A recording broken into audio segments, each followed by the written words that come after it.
personne ne nous fera croire qu'Israël, que Benyamin Netanyahou, qui est un chef de gouvernement raciste, suprémaciste, défend les libertés dans le monde. En l'occurrence, Israël, par exemple. Personne ne le dit. Israël dispose de la bombe. Israël a refusé de signer le traité de non-prolifération. Israël ne l'assume pas, mais c'est la réalité. Vous savez quand même qu'un citoyen israélien qui était ingénieur nucléaire a été condamné à 18 ans de prison, dont 11 à l'isolement, parce qu'il a révélé qu'Israël disposait de la bombe.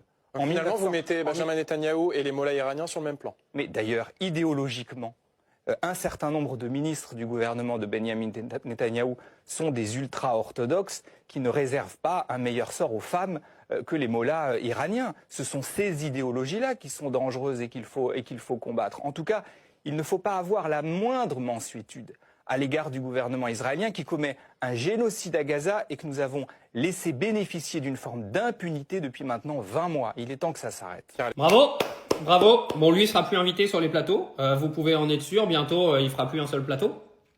Une vérité, encore une fois, parce que je tombais sur quelques vidéos qui m'ont fait un peu rire, de gens qui parlent un petit peu de conflits qui connaissent rien. Ils ont, en gros, ça résume le conflit. Je vais t'expliquer assez rapidement. C'est comment on peut défendre l'Iran alors que l'Iran a un régime autoritaire, alors que en fait, il faudrait défendre Israël parce qu'Israël est une démocratie. Voilà, le résumé rapide des gens qui comprennent absolument rien à la géopolitique et qui comprennent rien au monde qui les entoure. Mais ça, encore une fois, c'est pas grave. En soi, j'en pense ce qu'ils veulent.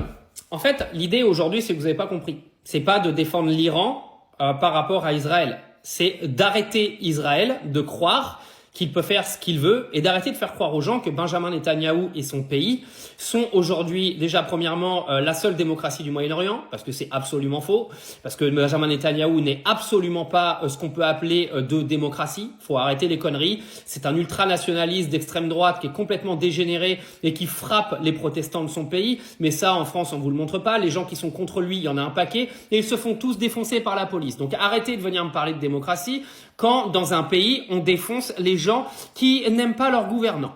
Parce qu'en plus, vous êtes des sacrés faux culs, parce que quand c'est les flics qui vous tapent sur la gueule en France quand vous faites une manifestation, vous êtes les premiers à venir chialer. Donc venez pas aujourd'hui m'expliquer qu'Israël est une démocratie quand le gouvernement fait frapper sa population et qui conteste. Mais ça, c'est le faux-cuisme massif de la population française, comme d'habitude. Et clairement, Benjamin Netanyahou, oui, doit être arrêté. Donc aujourd'hui, les gens ne prennent pas la défense de l'Iran. Ils prennent la défense de ceux qui essaient de stopper Israël. C'est ça que vous comprenez pas. Un pays qui est en train de commettre un génocide en Palestine, un pays qui colonise encore un pays dans le monde. Mais ça, j'ai bien compris, d'après certaines personnes avec qui j'ai parlé, que vous en avez rien à foutre. Oui, parce que vous avez assez à faire de vos problèmes. J'ai bien compris. Des enfants qui meurent tous les jours, ça ne vous regarde pas. Oui, ça j'ai compris. Moi, je parlais avec plein de gens, on m'a dit non, mais moi j'en ai rien à foutre. Israël, ils font ce qu'ils veulent, ça me regarde pas. J'ai assez à faire dans mon pays. Mais bon, ça, l'humanité, c'est pas donné à tout le monde. Mais bravo, pour cette intervention.